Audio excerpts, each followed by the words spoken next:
welcome back to Addie's Reading Adventures. Today I will be reading the real story of Rumpelstilisin.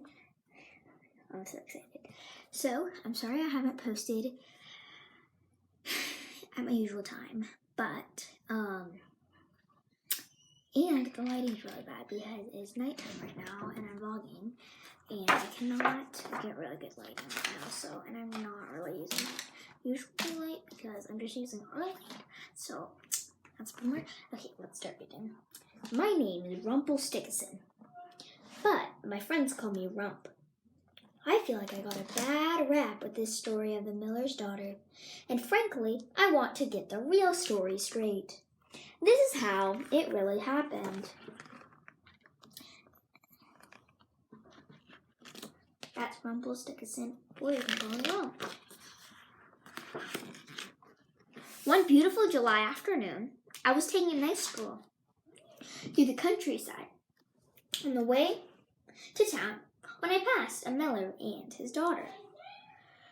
The king happened to be riding by at the same moment, so I got off the road and hid by the bushes like the polite person I am. I overheard the miller bragging about how his daughter can spin straw into gold. I specifically remember this because I thought, that is so cool. I can spin straw into gold too.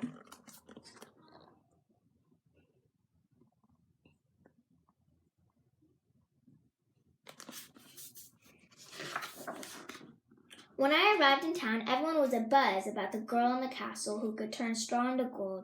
Now imagine my surprise. Twice in one day, I had heard of someone who could turn straw into gold just like me. So naturally, I had to see it for myself. Being a tiny yet handsome man, I waited until nighttime and snuck into the castle. Who should I find but the young miller's daughter crying in the room full of straw.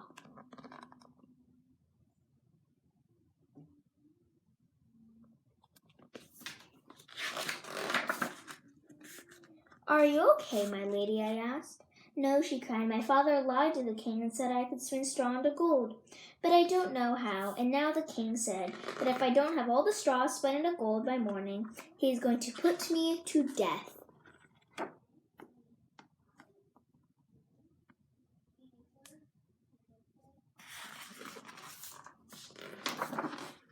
Well, of course, I felt so bad for the girl that I offered to help her.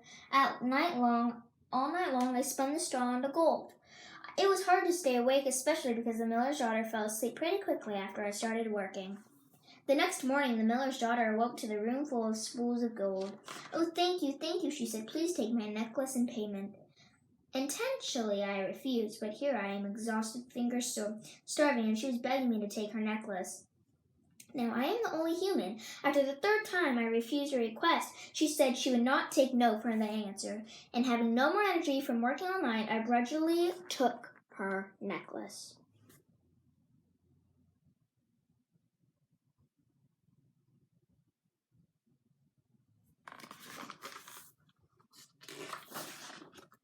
When the king saw the room full of gold, his greed became even more intense. He led the girl to a much bigger room of straw and demanded that she spin all of it into gold by morning, or she would be put to death. Now I was leaving town that evening when I heard a woman crying from the castle. Being the gentleman that I am, I went out to see what was the matter. Once again, I found the miller's daughter crying. "My dear, why are you crying?" I asked. "The king said I have to spin the straw into gold by morning, or he will put me to death. Could you please do me another favor and spin this straw to gold and save my life?" Now, being the caring man that I am, I could not sit by and let the king kill this adorable girl after she was abandoned by her father. So naturally, I agreed to help.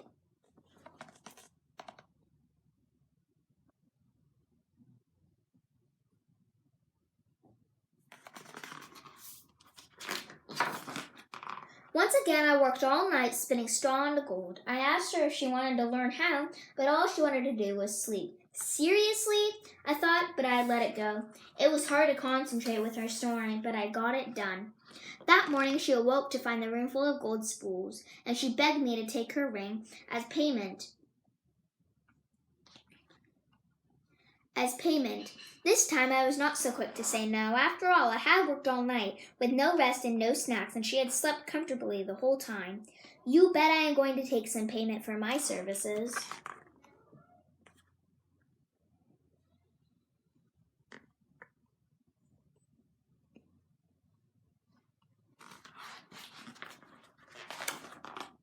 When the king saw that the room had been spun into gold, he was once again overjoyed. He brought her to the largest room in the castle, which was full to the brim with straw.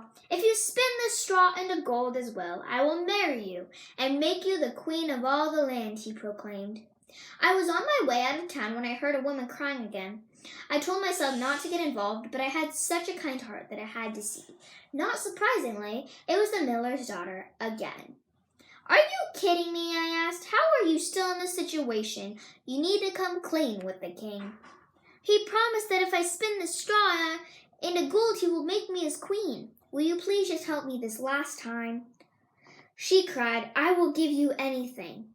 But you don't have anything left to give me. I promise that when I am queen, you can have my firstborn child, she said.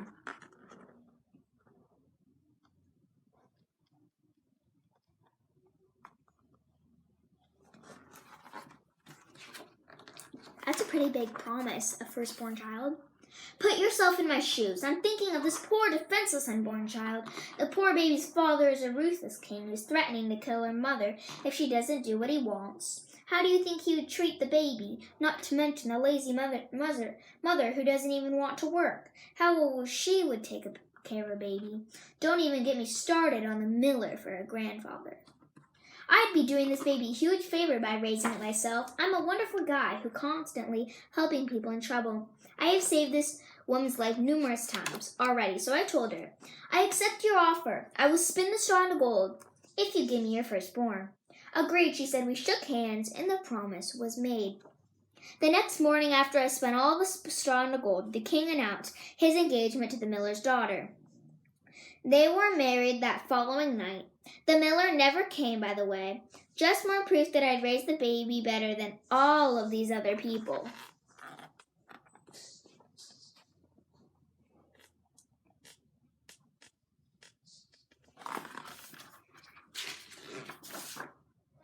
A year passed, and the queen had a beautiful baby boy. So naturally, I came to collect my payment. Imagine my shock when the queen refused to give me the baby. Where I come from, a deal is a deal. Now I'm not going to kidnap the baby, even if it's rightfully mine. I could tell she was emotional about the decision. So I made a deal with the queen that if you could guess my name within the next 3 days, she could keep her baby. To think all this time she had never asked my name. What kind of person doesn't ask someone coming in their rescue their name? And you don't think she should be raising a child? Are you going to have a whole kingdom of non-name askers?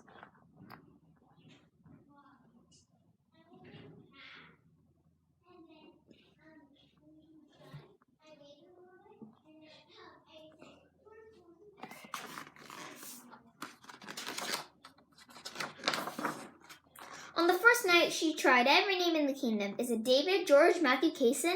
To each one I simply replied, nope, that is not my name. On the second day, she started trying all the crazy names. Is your name Albert? What about Ryan Jar? I know. Is it Zonko? But I simply said, nope, that is not my name. To each and every one.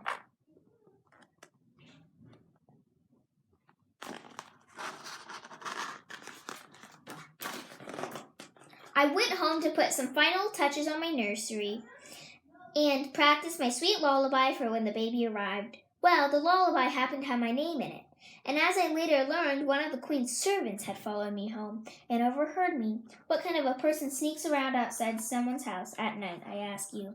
Well, off she went to the castle to tell the queen. For the record, children, that is cheating.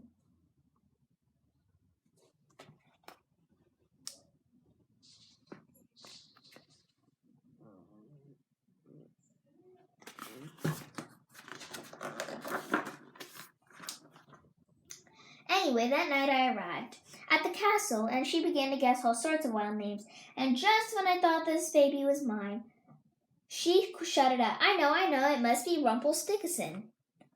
You can imagine my shock. How in the world did she guess my name? I mean, seriously. In all the years I was in school, none of my teachers could even pronounce my name. And now here the queen just guessed it. But I'm a man of my word, so I left without the baby according to her version of the story.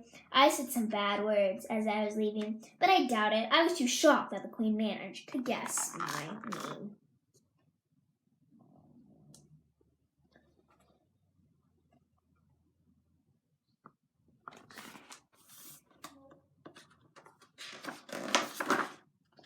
To my everlasting surprise, I heard later this crazy story about a little man named Rumpelstiltskin who greedily profited from the poor miller's daughter's situation, taking all her jewelry and then trying to steal her baby to boot.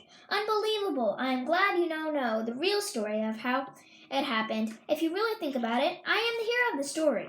Tell your friends.